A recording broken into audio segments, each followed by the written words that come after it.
I'm Mia, 31 years old. Even after graduating college, I've been living at home and contributing $2,000 a month to my family. My dad left us with a considerable amount of debt, so there was literally no income at home. I know my job, an hour's commute from home and with lots of overtime due to my responsibilities, is physically draining. I get it. I should move out and rent a place closer to work. But my mom, who claims to have menopause and migraines, refuses to work. Not only that, she can't even manage household chores. I had no choice but to take care of everything. My mom has zero life skills, and if I didn't keep an eye on her, she'd miss up big time. And so, life went on like this for a while. Something important has come up. Make sure you're home this upcoming Sunday. I got a rare message from Randall. Randall's voice. I haven't heard that in a while. Randall, 3 years older, and Kayla, a year older, showed up looking anything but like 30-something parents. Both had blue and green hair, tons of piercings. Randall dressed like a punk. Kayla wore a skimpy, trashy outfit. While they seemed to think they were stylish, Randall and Kayla's fashion choices were completely inappropriate for their age, making it difficult for me to keep a straight face. They walked in without bringing any gifts, and upon seeing the coffee and cookies we prepared, snickered. Wow, how lame! Yet they dug right in, scattering crumbs everywhere. After having 2 refills of coffee, Randall let out a contented belch and suddenly declared, "From now on, we're living with Mom, so you, the moocher, need to leave." Both Kayla and Mom nodded in agreement, eyes on me. Caught off guard, I was taken aback by the torrent of insults that followed from all 3 of them. "Still leeching off your parents after 30, huh? A useless bum who can't stand on her own 2 feet. A pathetic 30-year-old parasite on her mother." I was astonished they could say such hurtful things so freely, and all I could do was look at their animated faces in disbelief. The reality was that the household couldn't function financially or practically without me. Mom wasn't particularly extravagant or reckless, but her lack of real-world experience made her naive and susceptible to scams and pyramid schemes. She easily parted with her money. Most of the debt Dad left behind was actually accumulated by Mom. Randall must have known how Dad struggled with Mom's spending habits, and Mom herself was fully aware of her flaws. So what on earth were they talking about? As they repeatedly berated me, calling me a moocher, useless, and parasite daughter, I began to feel oddly detached. I thought to myself, they probably have no idea how much I contribute to the monthly expenses or how much it costs to maintain this not-so-new house. Thinking about it all, I suddenly didn't care anymore. Randall and Kayla have 2 young kids, and they're scrapping by each month. Even so, they're always looking to live beyond their means, borrowing money from Dad when he was alive. I've seen Dad struggle with this over and over. As I recalled this, another question popped into my head. I realized that most daughters-in-law probably don't want to live with their in-laws. Simple, really. Living with parents means free rent and utilities. They do the chores and even look after their 4-year-old and 2.5-year-old kids. More free time and less work, they thought. But Mom, who just eats and sleeps all day, wouldn't lift a finger to help. And Randall alone can't support the 3 of them. Then Randall said, "It's only natural for me, the eldest son, to take care of Mom." Mom chimed in, "Exactly."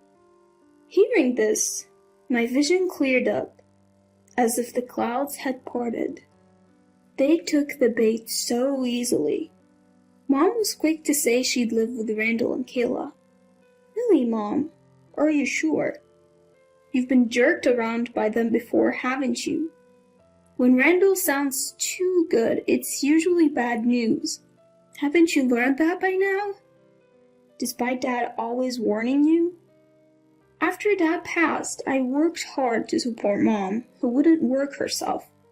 I also took care of the house even when she faked being sick just to avoid chores. Randall was the darling child, while I was the servant.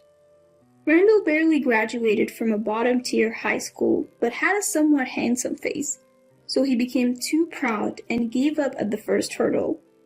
Mom adored him to an absurd extent. I worked hard, earned my qualifications, and pursued the job I wanted. Mom couldn't care less. Experiencing such blatant differences time and time again, yet still hoping things might change, now seems utterly foolish. Enough is enough. I am done. There is no reason to tolerate this any longer. I'm leaving. Yes, that's what I'm gonna do. From their perspective, I'm useless after all. Once that thought crossed my mind, I felt incredibly liberated and decided to take action. I get it. I muttered under my breath. Hearing my response, finally, you get it. They smirked. Useless people are always slow to understand. Mom and Randall exchanged sarcastic smiles. Thinking I was out of sight and out of mind, Mom, Randall, and Kayla excitedly discussed their future living arrangements. While I watched their faces with a newfound indifference, I had a thought. They might see me as a burden, but my income is actually 4 times higher than Randall and Kayla's combined. The new apartment I secured is just 5 blocks from work, a 10-minute car ride tops. I could even bike or walk there. It cuts my previous commute down to a 1/6, so even if I work late or have a hectic schedule, the strain on my body will be minimal. I got excited at the idea of walking to work during the pleasant seasons. Since most of the money that used to go to my family will now go toward rent, I picked a spacious apartment with a large living room, a walk-in closet, and 2 bedrooms covering 400 square feet. I plan to use the second bedroom as an office for when I bring work home. I upgraded to a faster computer and decked out my space with a large TV and bed that I couldn't have at my parents' home. When the time came to move, I loaded up all the appliances I had purchased with my own money into the moving truck. Seeing the confused expressions on Mom, Randall, and Kayla's faces almost made me burst out laughing. The refrigerator, microwave, oven, robotic vacuum, washer, and dryer. All of it was handy-picked by me from options recommended by a friend in the appliance industry to make my life easier while balancing work and chores. Why are you taking those appliances? They belong to this house! Kayla screamed hysterically. They're appliances I bought. I just left them here because I was living here. I replied with a composed smile. Kayla clenched her teeth with a cartoonish pout, glaring at me, but it didn't scare me at all. In fact, it seemed almost comedic. Leave them! We'll be in trouble without them! This time, Mom yelled. Why would you need them when you don't even do housework, Mom? Besides, if I'm getting kicked out, why would I leave behind things I bought? As I replied with an easy smile, Mom raised her voice even higher and snapped. Are you kidding me? You freeloader! Since when did our appliances become yours? Mom kept going on like that, but I said, I guess I'll be going now. Take care, everyone. I said my goodbyes and climbed into the passenger seat of the moving truck. As we drove away, their bewildered faces were a sight to behold, and it felt incredibly satisfying. You might think I'm a bad person, but after being taken advantage of for so long and then kicked out, a little schadenfreude seems fair. The next day in my new home, Randall called, furious. What did you do with the 2 cars we had? I'm driving one, and I sold the other, I casually replied. How could you do that? How will we get by? Give it back! He screamed. Hold on. Both cars were in my name. Why would I give it back? If you need a car to get by, get your own. I couldn't help but think I was being a bit nasty. After all, I knew Randall and Kayla had traded in their own cars. Sure, it's tough to live without a car where my parents' house is, but you could always bike or take the bus. It's doable if you don't complain or get luxurious about it. Probably. How will we get by in an empty house without any appliances or cars? Randall raged. You can always buy what you need. You're working, aren't you? I responded and promptly hung up the phone. I didn't tell anyone my new address because I knew they'd come crying for help with other things too. In my new life, I welcomed a toy poodle, something I'd always wanted, and started living a peaceful, carefree life, just the two of us. Life without Mom, who relied on me for everything, is just a breeze. I realized how much of a burden it had been. Potty training my dog took some effort, but he's so smart and adorable. He learned to sit, paw, lie down, and stay pretty quickly. He's a great companion when I'm not home, and truly a source of comfort. Life is good. And, would you believe it? Mom and the others reached out to me crying just a month and a half later. Already giving up, huh?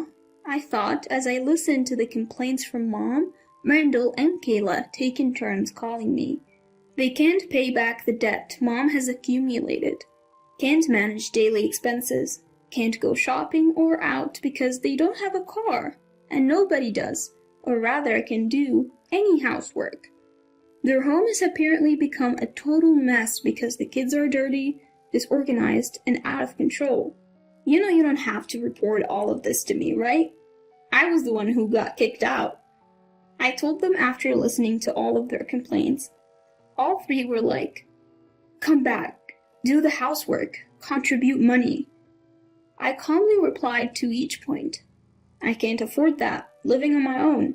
Stop asking for money from a useless moocher. I'm busy with work and might be relocating soon, so I can't come back. Figure it out, the three of you. What really left me dumbfounded during the conversation was learning that both Randall and Kayla had quit their jobs. Why did you quit? How did you plan to live without working? I asked. Turns out Randall and Kayla assumed Dad had left them an inheritance. What a shocker. Come on, I've told you this time and time again. Dad left us in the red. You could say it's a negative inheritance, you know? You keep freeloaders at home and Mom doesn't even work, so you must be hiding a fortune from me, right? Randall just kept going on with his assumptions, not listening to a word we said. So I finally told him, if you're so convinced, why don't you check Dad's account? When Randall and Kayla actually checked, they were stunned to find no inheritance. Still, they kept sending me messages like, help us, come back, do chores, I'm hungry, lend us money. I asked, you're going to pay it back, right? They were all left speechless. Turns out, they never intended to pay me back. They saw me as someone to exploit endlessly. Disappointing, really. I finally told them, I can't help you with anything anymore, so don't contact me. Goodbye. I blocked calls from Randall, Kayla, and even Mom. Without a car or money, I doubt they could even come to my workplace. I no longer have any connections to the life of Mom, who has debts, and two irresponsible adults who hate working and have two kids who will need more support. Although I wish they'd become better parents or grandparents for the sake of the kids. I doubt it will happen. People don't change that easily after all. I'm financially stable, but I have no intention of being exploited any longer or giving a single cent, as the love has also vanished. In fact, it looks like I'll actually be relocating for work. I'm going to be the head of a newly established branch for a new project, and might settle there long term. So I'm thinking of buying an apartment nearby. It's a bit suburban, so it looks like I'll be able to get a pretty spacious place. I'm excited.